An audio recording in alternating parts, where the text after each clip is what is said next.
Children, today we are going to learn about the credit creation as a function of commercial bank. It is the very important function of the commercial banks, as this helps down them to create profit as well as run their business actually. Okay.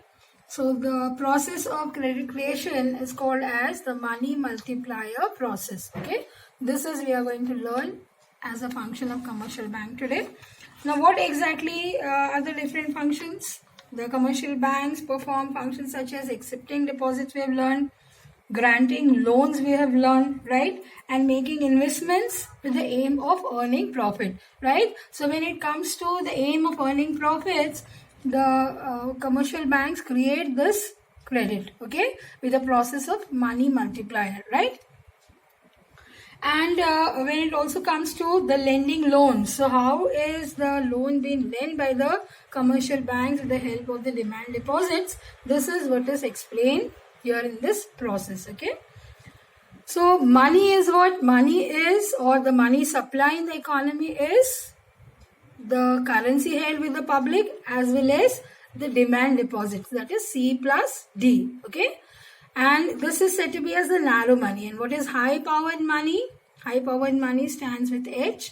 That is the currency held with the public as well as the cash reserves with the bank. Okay. So this cash reserves is very important aspect in money multiplier. Right.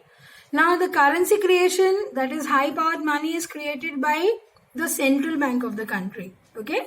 Because the central bank of the country has got the apex authority to issue the currency. Okay. And the demand deposits are created by the commercial banks, right? This is also known as the bank money. What is it called as? Bank money. Why? Because the bank initially holds this money and out of that it is creating its business, right? So the currency creation as well as the demand deposits are the two main aspects of the credit creation in the economy, okay? But here this credit creation is created by the commercial banks, and for that it requires two major factors. So the two factors which are required to create credit and which also increase the capacity of the commercial banks to create credit are, or which show the capacity of the commercial banks to create credit, are said to be as the amount of primary deposits. What are these primary deposits? These are the initial deposits held by the banks, okay? And LRR, that is the legal reserve ratio. These are the two aspects which are mainly required for credit creation, or which held the capacity of the commercial banks to create credit, right? So this, what is this legal reserve ratio? This legal reserve ratio is the requirement which is, or the minimum percentage of the total total deposits of the banks which is required to be kept by the commercial banks with themselves and with the central bank, okay? Right? I suppose here it is clear to you. The legal reserve requirements are the minimum percentage of total deposits, I am repeating it, which the commercial banks have to keep with them as reserves as well as with the central bank, right? So the total money creation is equals to the primary deposit, that is the initial deposit, into 1 upon legal reserve ratio. And this works as a money multiplier. Right, so we will define this also as a money multiplier, that is equal to 1 upon legal reserve ratio. Now to explain this, I have used a numerical example, children, here, and you will understand it better with it. Now suppose the initial deposit with the bank is 10,000 rupees. Okay, that means the bank has got 10,000 rupees as its initial deposit. This much amount is deposited with the bank. Okay, so the legal reserve ratio, which will be levied by the central bank, or which is levied by the central bank, this amount, if it is 20%, right? So 20% of 10,000 rupees will be 2,000 rupees, okay? So these 2,000 rupees will be kept with the reserve bank, I mean to say the commercial bank, and the rest, that is 8,000 rupees, will be used as lending or for advancing loans. Right? So out of 10,000, 20% will be kept as the legal reserve ratio, and the rest amount, that is 8,000 rupees will be lent for the borrowers to give the loans or for advancing loans. This will be the first round of this process, that is money multiplier process, right? In the second round, again, the bank will keep 20% of the 8,000 rupees, that is 1,600 rupees out of the 8,000 rupees as the legal reserve ratio, and again the rest amount, that is 6,400, would be lent to the borrowers. Now it is always assumed by the banks that this amount which they have been keeping as the legal reserve ratio will be back to them. Okay, how it will be back to them? The banks keep the 20,000 of 10,000 rupees, and the 8,000 amount is been given to the borrowers for lending advance or advancing loans, right?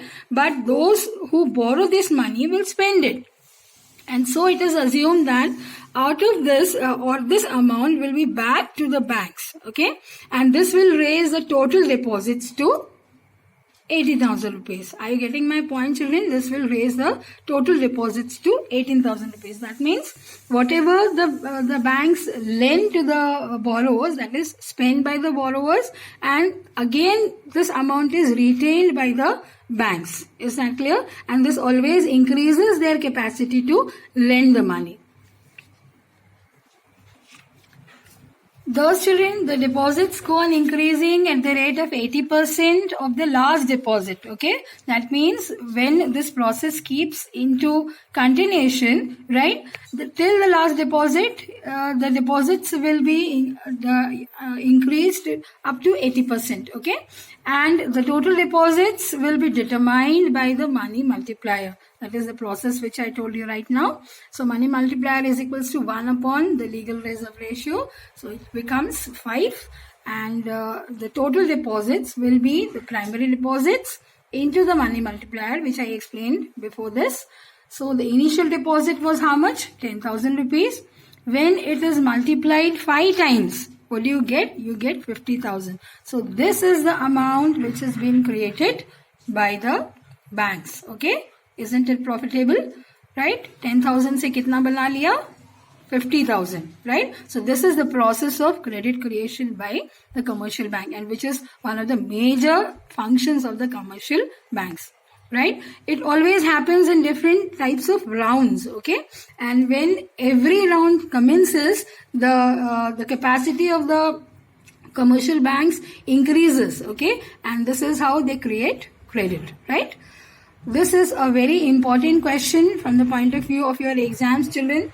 You get this question for 4 marks, and this is one of the, as I said, it is one of the major function of the commercial banks. So at times when it comes to explaining the functions of commercial banks, this is one of the important questions which you need to prepare as per your board exams.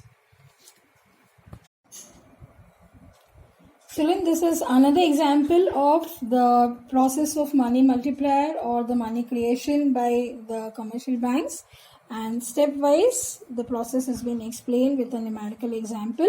So you please follow this. If you haven't understood from my lecture, you will be able to understand it better from here. Okay.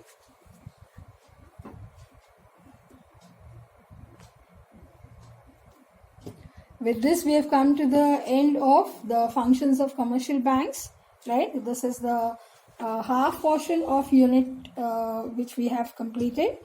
Central bank, meaning its functions, its features, then credit control or the control of money supply in the economy, everything we are going to learn in the following classes, okay?